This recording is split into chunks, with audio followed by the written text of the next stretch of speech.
Veterans in Transition is sponsored by Data Solutions and Technology Incorporated, Digital Conventions, and the Village Connector Community. Welcome to Veterans in Transition, where we promote the veteran community.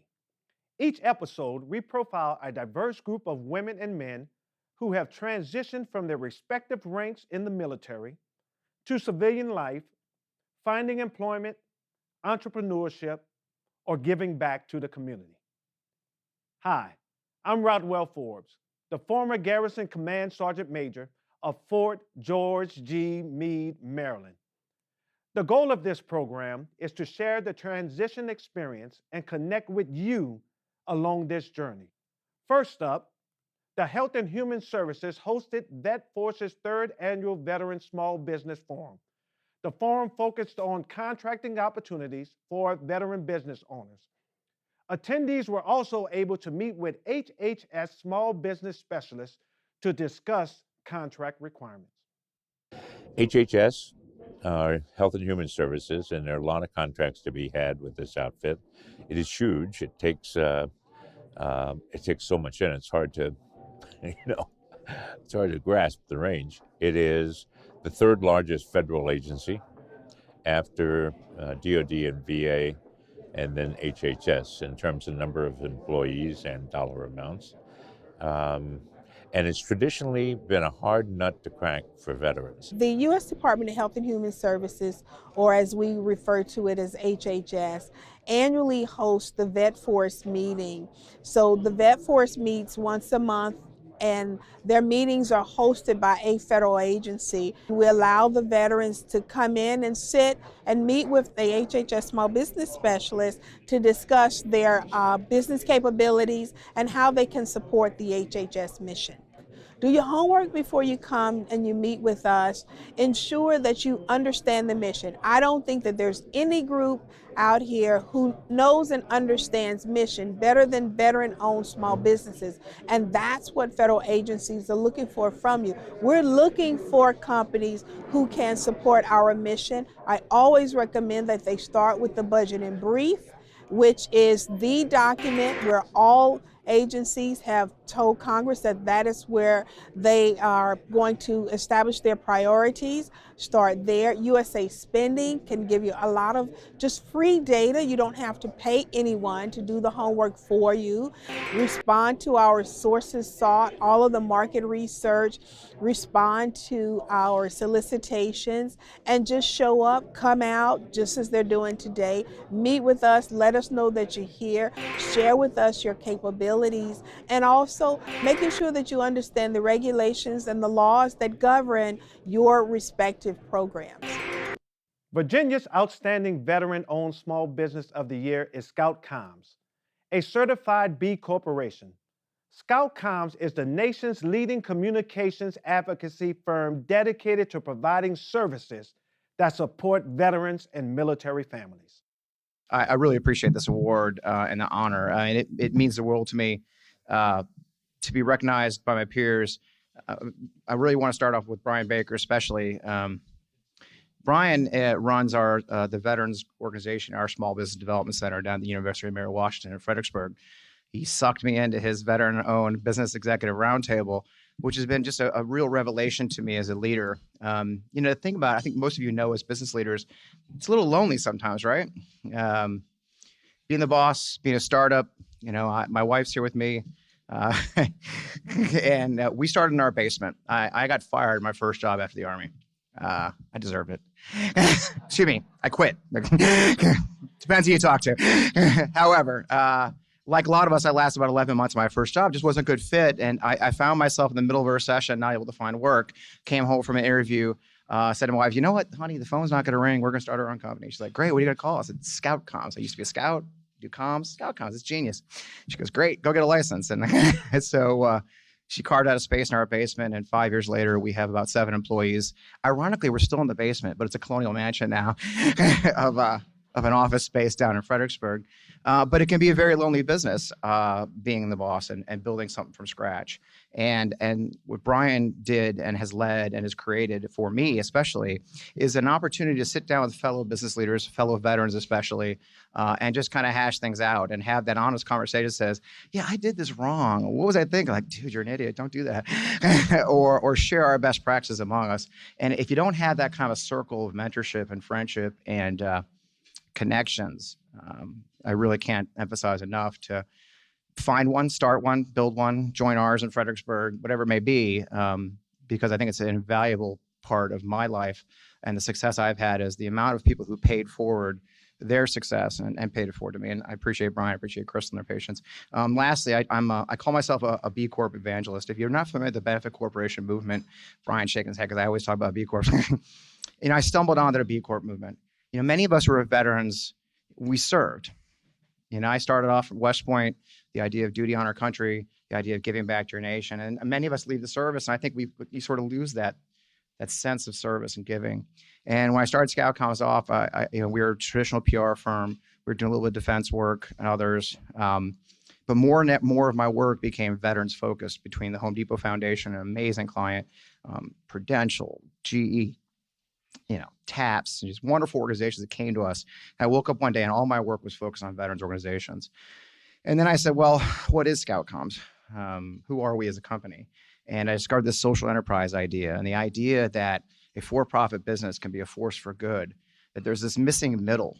And there's the government doing their thing, as the Congressman mentioned, with the VA doing their thing. You've got big corporations doing their thing. You've got nonprofits, but somewhere in the middle, there's a missing gap as they come together. And for me, the benefit corporation movement fills that gap. The idea that my company places our social mission at the same level as our profits. And so we actually are, it's tricky because you go to Virginia and you register as a benefit corporation, then you have to report like a public company, which makes a lot of people uncomfortable. And then the certification process is a little bit painful. There's only 1,600 certified benefit corporations in the world. We were 1,300. And like I said, only the third in the world focused on veterans, because I believe there is this missing opportunity to bring together the best practices of corporate world, apply them to our nonprofit partners, our corporate giving partners, allow them to do good things and make a difference, and then facilitate that through my firm. And then with our success, pay that back to our community. We have a very strict rule at Scout Comms, only 2 pro bono clients. I currently have 5 because I stuck at red lines. Put my foot down and usually it lands on my other foot. So we are always constantly trying to find ways we can give back. If it's free pro bono work, if it's a little bit of a donation where I can afford it, where it's our time and our effort, that matters. So I would really urge you, I'm not supposed to make a speech, to if you're thinking about it, if you feel like there's something missing, that you feel like your company's giving back already, that you're doing that work, your employees are volunteering, you're doing amazing things, look at the benefit corporation movement. Make a statement, make a firm statement that we're a different kind of company. We're transparent, we're social, we're making a difference. Find your social mission and do it. So I won't speak anymore. Thank you for this wonderful award, and it's humbling to be honored among such amazing business leaders in this state, and I appreciate it. So thank you so much.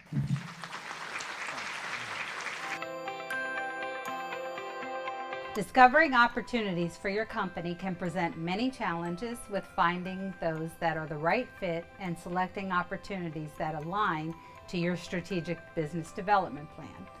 Knowing how to focus your efforts is essential in developing an effective pipeline. Are you successfully planning your pipeline with goals or opportunities that will be delivered throughout the year? Are you conducting meaningful research on the opportunity? Have opportunities been properly vetted? Bottom line, you should be focused in the agencies you're targeting. Defining which agencies you're pursuing is key, and it all starts with having a solid pipeline. Otherwise, you're just chasing the dream of success. Correspondent Tiffany Donaldson had a chance to speak with National Veteran Small Business Coalition Executive Director Scott Denniston on how the NVSBC helped veteran business owners become successful in the federal marketplace. How can the NVSBC help a small business veteran owned get going in the federal marketplace? We do that a number of ways. First off, tonight is an example. We have a boot camp. And our boot camps we have here in Washington once a month. We've got a board of advisors that will identify topics of interest to veteran-owned small businesses that want to work in the federal market space. So then what we do is we bring speakers in, and we'll do a what we call a boot camp, which is basically a training program. After that's over, then we do a networking, an event, and a dinner. We also have a monthly newsletter called First Call that we send to members, where we identify topics of interest to the veteran small business community to keep them informed that way. We also do a national training conference that we call Vets in the Year. So as an example, next year will be Vet 17, and that's going to be the middle of June in Norfolk, Virginia. Can you tell us a little bit more about the Kingdomware decision and your involvement with it? In June of this year, the court decided 8-0, it was a unanimous decision, that the VA had gotten the interpretation of the Vets First wrong, and said no. As we read the law applies to everything that the VA is going to buy. So now VA is in, I would say, a state of turmoil, trying to figure out how to implement this. Now, how we were involved is we filed one of the very first, what's called an amicus brief with the Supreme Court, which is a brief that you file in support of a claimant. So, of course, we supported Kingdomware, and what was interesting about that was after we did, the American Legion came on board. By the time we were done, there was a majority of congressional people who had filed briefs on behalf of Kingdomware. So it was really almost an overwhelming response from the veteran business community that I think helped the Supreme Court make that decision that they did. And tell us a little bit about yourself. Can you tell us about your military service? I was drafted. I graduated from college and I was going to law school. Got my draft notice, and so went and talked to the recruiters, and ended up enlisted for 3 years in the Army. And I did my basic training and my AIT at Fort Knox, which was the feeder system at that time for enlisted personnel in the Army to work at the Pentagon. And my degree was economics. The Army had a need for 3 accountants at the Pentagon to be statisticians in the personnel shop, and they could only find 2 people with accounting degrees. So I'll never forget, the personnel sergeant says, "Did you ever have an accounting class?" I said, "Yes." He said, "Good, you're my statistician." So I spent the rest of my time at the Pentagon in what was called Combined Arms. So this office managed all enlisted personnel in the Army in infantry, armor, and artillery. And my job was to keep track of where we assigned people and where we had the gaps that needed to be filled. This is a good time to be a veteran, and the reason I say that is there's a lot of resources available to help you make that transition. And one of the most difficult things, particularly if you're in the combined arms world of the services, is trying to figure out where the skills that you have grown in the military apply to the civilian world. And I think we all have a tendency to look at those too narrowly when we're looking at ourselves. And you don't even think about some of the things that you have gotten good at in the military. As an example, one of the things that I did at VA that is an amazing success today was working with the International Franchise Association to do a program called VetFran. Franchisors, if you're going to be successful, they tell you that franchising is the most successful way, percentage-wise, to run a business in the United States. You've got a proven system. You got to get up, get dressed, and implement it, right? What do we do in the military? You know, you get up, you get dressed, and you follow a system. The franchising world is just ripe for veterans because we know how to live in that kind of environment. And the same, in order to be successful in business, you've got to be very structured. What I would also say to veterans is don't limit what you think your world and your universe is, but you have to be realistic too. Because particularly with business, when I take on a new client who wants to get into the federal government, I tell them, I said, you know, the average from the time you start to market a federal agency to the time you get a contract and you actually have revenue coming in the door, the average is 2 years. Are you prepared for 2 years without a salary, okay, working 80 hours a week, okay, and basically being married to your business, because that's what a business is.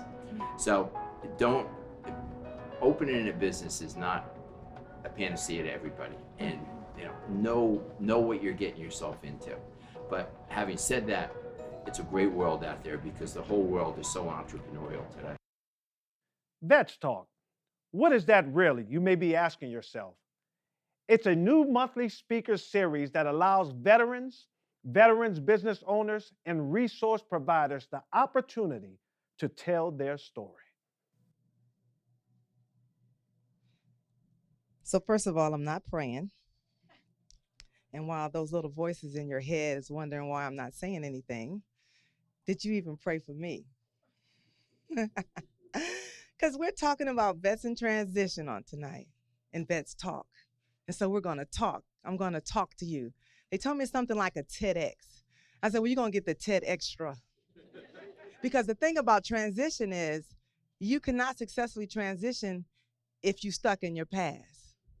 So when I took the mic and you just expected me to start talking and being excited and telling you who I am and I'm excited to be here, it's because you've experienced that before. And if I had more time, I would have took a lot longer and made you feel real uncomfortable. Something about silence, people don't know how to handle that.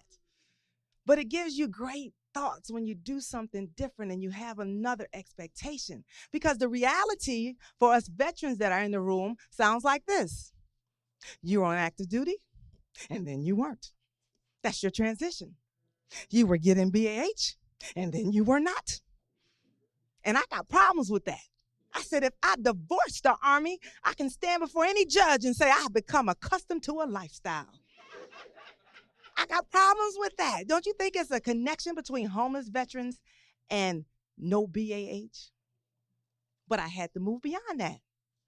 And so we're vets who have transitioned. And the beautiful thing about that is, on this side, we were told where to be, what to wear, how long to stay. Pay never stopped.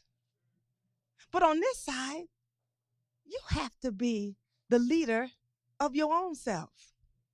You have to tell your own self what to do. But the beautiful thing is that on this side, we were fully equipped to do that. But ironically, we forget that. So when I'm going to talk to you, I might ask you to talk back because that's what we're trained to do. We're trained, Command Sergeant Major, to follow instructions. We're trained to be obedient. We're trained to be team players. We're trained to have initiative. But the most important thing is we're trained to succeed. Nobody shows up anywhere like, I'm just going to fail. This is a new assignment. I don't know these people. This is a new place. I don't know where to go. I'm going to fail. You're not trained for that. But something happens when we got out.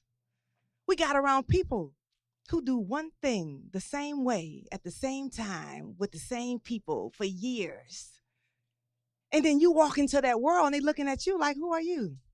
I've been doing the same thing for 30 years with the same people in the same place, and I do it well. And it took me 30 years to get here. It should at least take you 20. We don't know nothing about that. So now, in our veteran mentality, we have to be the same people who were told what to do that tell ourselves. But the beautiful thing is, you're not alone. You're trained to use the buddy system. We got the Army in the house. And for those of you, when I said BAH, is basic allowance for housing. If you're not sure, I still got issues about that. We're trained for the buddy system. And so the buddy system tells you, I'm not alone. So if I don't have it, somebody else does. If I've never been there, it's people there already. Nobody goes to war expecting to die. We don't show up, oh, Lord, it's the end, it's over. You don't do that consciously. You can see it all around you. Those of you who have deployed, you can see it all around you. But what the military do, what do? We clean it up like nothing never happened because we want to take that memory away and allow you to look forward. So when you transition from active duty, you woke up, you became a veteran. So long as that transition is transition, it's a process. It's something we have to go through. You're going to have to go through it. But when you recognize not only did I bring the federal government on this side with me, I brought state, as you just heard, local, nonprofits. I am open to do whatever it is I am supposed to do. But if you don't talk to yourself, you're not going to do that. You know why? Because money is a pimp. Money says, you used to get me all the time. What you going to do now? What you going to do now? And if you don't know who you are, you're going to run right behind it. And it's going to have you in civilian clothes now, looking just like everybody else, when we're equipped to do so much more. And the reason it's a beautiful thing to know that is because we who are veterans have done things that many civilians have not and will not do. They think we got it going on. To us, it's a job. But for them, they think we got it going on. And you know why? Because the news always reports negative information.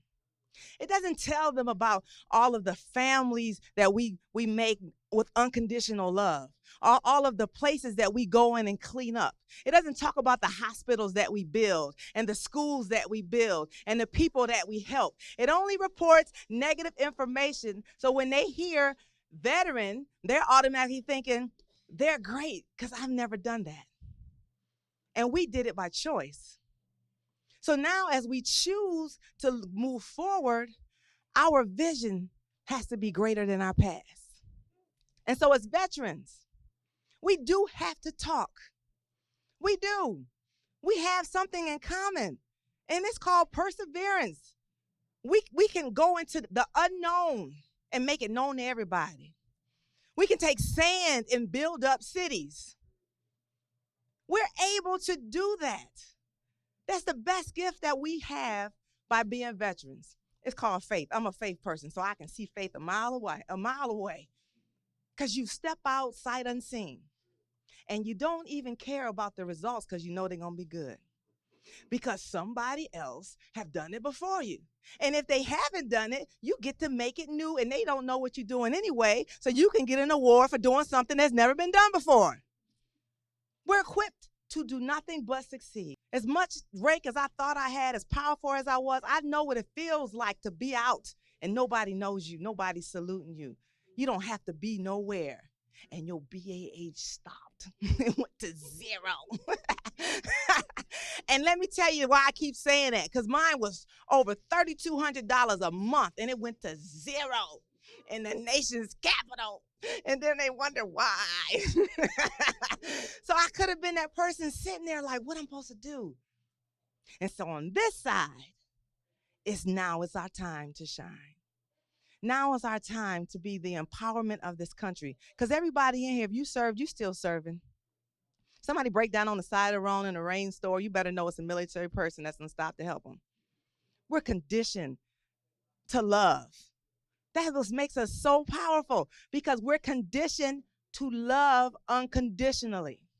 Whether you use that word or not, that's exactly what it is. You're selfless servants.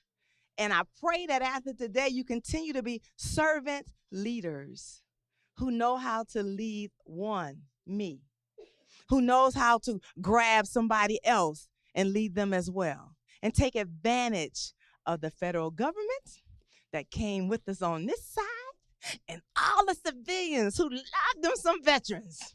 They want to help us. They do. If you don't know it, they do. They want to help us. Because they just assume that we've had it so bad. And some have. But even though that's still your past. It has no authority over your future. None.